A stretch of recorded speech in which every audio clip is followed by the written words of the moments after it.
Hey y'all, peace. So I'm here for the review of episode 1, season 5, Queen of the South. And I've done a review just now of season 4, episode 13, the last episode on the season, in order to catch you up. Because when I first watched season 5, episode 1, it had been so long since season 4 had been out because of COVID. They've been on delay of releasing this season, so it's been long over a year.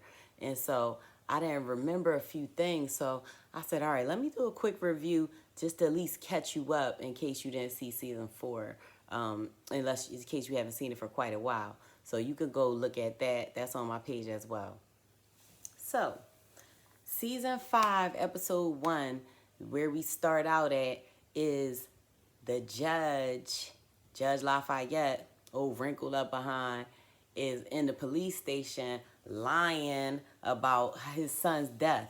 So he well knows that his son committed suicide and he's guilty about that and everything, but his little wicked behind decide that he's going to pin it on the boy named Dumas, which is in New Orleans. He's a boss down there. He used to work with the judge for many years on little corruption and stuff. So Dumas ended up betraying the judge working with Teresa. So the judge is mad at him, and so he's going to pin his son's death on Dumas by saying it was an intruder who killed his son, and instead of his son dying from suicide, taking pills and whatnot. So the police lady, she like, it was no forced entry, and it was like self-inflicted, and the judge felt some type of way. Then this bull walked in. He's like a captain, lieutenant, what have you, and his name is, I don't know. I'll find it somewhere in my notes.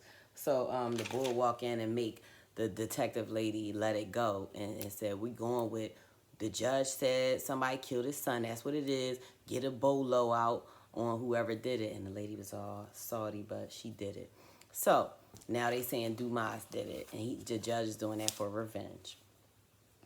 So that's that. So the next thing, back at the ranch with Teresa and them, King George, that's the white man who been working with Teresa for years. He's very annoying, but he been with them for so long that, he grew on me to the point that I'm all right with him.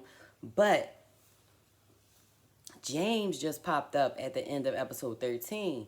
And so James popped up. He had blood on him. He got shot. And he was like, somebody after you, Teresa. That's how the episode ended. So Teresa and them, they took James, got him a doctor, got him fixed up, got an operation and all that for him getting shot. So George walk in, and he got some stuff he found in James's car. He like, I found this in James' car with some trackers and things like that. So he doesn't trust James. So when James left, he was working with somebody who Teresa don't mess with. I forgot his name, but he was like a CIA agent, and he tried to kill Teresa down South America. And so James actually left to go work for the bull to save Teresa, but nobody knew where James went, why he left, and stuff like that. So now the bull Georgia is suspicious of James because he found these trackers. So Teresa had to go somewhere, but she told George, keep an eye on him, and George's like, man, I might have to kill him, basically. And Teresa like, you make sure you right, because we've been wrong about James before. And then she left. So I ain't like that, because I'm like, man, if this boy killed my man James, it's about to be a problem. I love James. And George, oh, you better not kill James. So that's how I was watching the episode. Now I'm side-eyeing like, yo, if they kill James, ooh. So, anyway, and Pote was telling, when George was saying James is suspect, my man Pote like, what does Pote say? I'm going to be trying to do his little accent.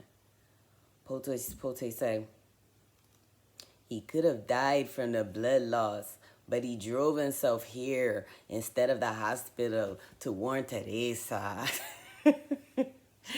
And so that's Pote like, man, get out of here, man. James our man, But at the end of the day, Teresa gave George the go ahead. Like, if you find out James Shiesty, do what you gotta do.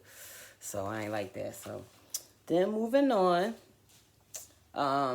Teresa says she wants some proof that the judge is corrupt. So that's just a side note. So now Teresa working with the Russians, making moves, for money. She worked with them. So like that Russian lady with the dark hair, her name Oksana? I don't know. I just made that up. But she worked with the Russians, and so she trying to make moves. But she need a big amount of money, like 2 million clean money, like within like 2 days or something. They like, how we gonna do that? So Pote said he knows some Dominicans in New York, because Teresa was like, they gotta make a move in New York. So Pote said he knows some Dominicans, and she was like, call them. So, and they gonna try to launder $2,000. So that's that. So next scene, Boaz come in. And remember, Boaz is Javier's cousin. Boaz so crazy. When I go back and do the old reviews, I can't wait to talk about it, because it's a long history with Boaz. He is crazy, but that's my man, though. Boaz, all right. I ain't like him at first, but a few years he grew on me. And so he's upset that Javier is going, and Amelia, because remember, Amelia was pregnant by Javier. She left Boaz crazy self to go be with Javier, his cousin, and Javier just was in love with her so much, and they were really in love. But the judge ended up killing Amelia, and then Teresa ended up turning Javier over to the judge. She had to, and it was like his fault because he did kill the nephew, and so she turned him over, and then the judge set Javier on fire. So that's how Javier died. So now Boaz came to visit, and he mad about Javier, and he got the other cousin with him, Angel, and Angel mad, like he want revenge, like Javier was his man. And but Teresa was like, yo, y'all gotta back up, like it's gonna take time. Like the judge killed my godson Tony too, but you had to be patient, because we can't do this right now. So Boaz was like, man, I could be patient for a little while, but I don't know how long or whatever. So Boaz be on go, ready to go. So that's that. So what's next? Oh yeah, Teresa told Pote.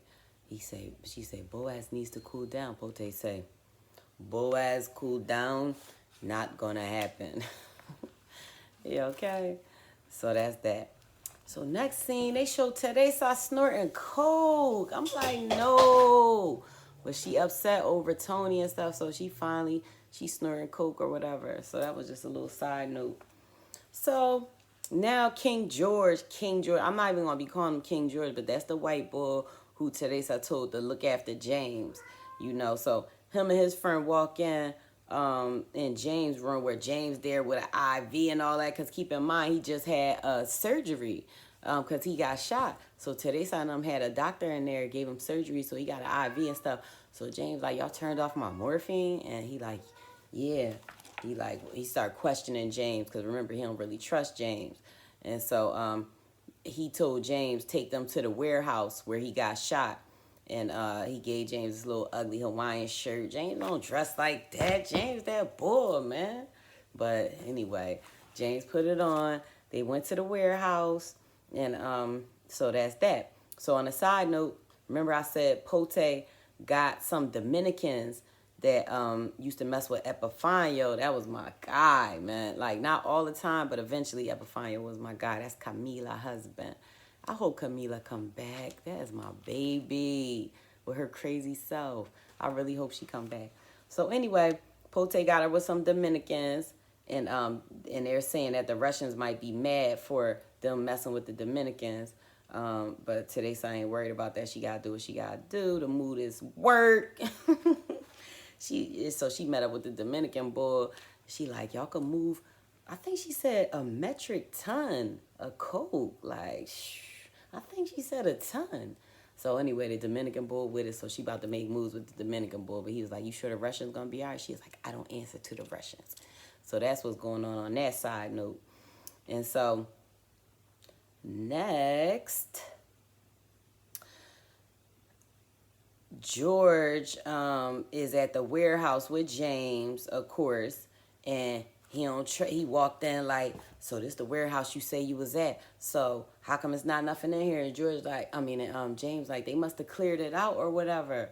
And he like, oh yeah, they cleaned it up this fast or whatever. Where the blood at? You got shot. James was like, it was right here, and George not trusting him.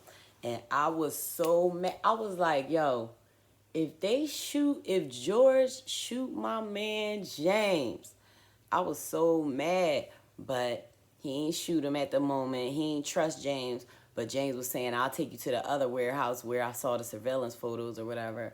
And so that's what they end up doing. So they went to the other warehouse, and it was still stuff in there. And James like, they still here. They still based out of here. And George nutass wasn't trusting James, and he like, man, da da da. He just didn't trust them, and so James was like, man, they coming back probably because they stuff still set up in here, da da da. And so, at some point you start hearing gunshots, and James took off, and George and them thinking that James set them up, and I'm like, ain't nobody set you up, ain't nobody trying to get you. If anything, they was trying to get Teresa, but ain't nobody gonna set up George because he ain't nobody. So, but anyway, they came in, start shooting. James ran, so George think that's confirmation that James set them up. And so they shooting the people and all that. Then eventually he see that James is shooting at them too. So that's how he realized that James was on his side, that he could trust James or whatever. Now, on a side note, the Russians, that woman who Teresa be working with, Teresa had asked for a meeting with the Russian girl cousin. I think his name was Costa, but he usually don't meet people. But Teresa was like, yo, I'm not doing business with him unless he meet me. So they were going to meet up that night. So Teresa and Pote is on their way to go meet up with the Russians. And so George ended up calling Teresa, and she asked him what was going on. And he was like, Teresa, we got a problem. Because I forgot to say, in the warehouse when they were shooting and stuff like that, James got in a rumble with one of the men and killed one of the men, and that's how they ended up finding out he was a Russian. So that's how George and them knew that James wasn't wrong or shiesty or nothing, that it really was the Russians. So he called Teresa, told Teresa that it's the Russians, and that was right when Teresa was about to pull up on the Russians and make a deal with them or whatever. And she was like, Pote, turn around, Pote, because they didn't trust the Russians no more. So Pote just reversed out like, skirt. And so that was that. So let me see. All right, so the last little scene in this episode, right? Yeah, is Boaz come into the bar, and the judge is in there drinking, and Boaz comes sit next to him, starts talking to him about he's sorry about his son and stuff like that. And it was a little corny because the judge, he's not no fool by no means. And you gonna see, you in New Orleans, you see a whole Mexican with the whole Mexican hat, John, the little, I don't know what kind of hat, but that hat that Boaz wear in his outfit, you could tell like he's straight out of Sinaloa, like straight cartel. And so what's gonna make the judge think that just a random Mexican bull just gonna be in the place? He would have automatically thought that's probably somebody from Teresa, because she brought the Mexican cartel to New Orleans like that. So I just don't feel like the judge would have been so calm, like, and trustworthy with Boaz. But Boaz had to talk with him about losing his son, because Boaz's son got killed too. And I'm going to review all of that later on when I start reviewing the back episodes. So it just had you question, like, is Boaz about to do something to him, about to go against what Teresa said? But he didn't. He just was talking to the judge, just getting a feel for him or whatever. And so the judge ended up leaving, and that was it. So that is the end of episode 1, season 5. I don't know how this review is going to turn out, how it's going to be taken. I don't know if anybody is going to watch it, but something told me I love Queen of the South so much, and I don't have that many people who watch it. And something just told me, like, you know what? Go do a review of Queen of the South. So I will be reviewing every episode. I'm going to try to get through the first few episodes in this week. So, and then after that, subsequently, I'll be doing one episode every week when it comes on. So that's what I plan to do. All the other things on my channel that I was planning to do are on pause. This is what I'm on right now. You know, stick and move. I stick and move as it comes, you know. So thank you for watching. Like my video. Subscribe to my channel. You know, I'm a little small YouTuber, but I want more people to join me. I don't just want to be talking to the air or whatever. So that's that. So thank you for watching, and peace, y'all.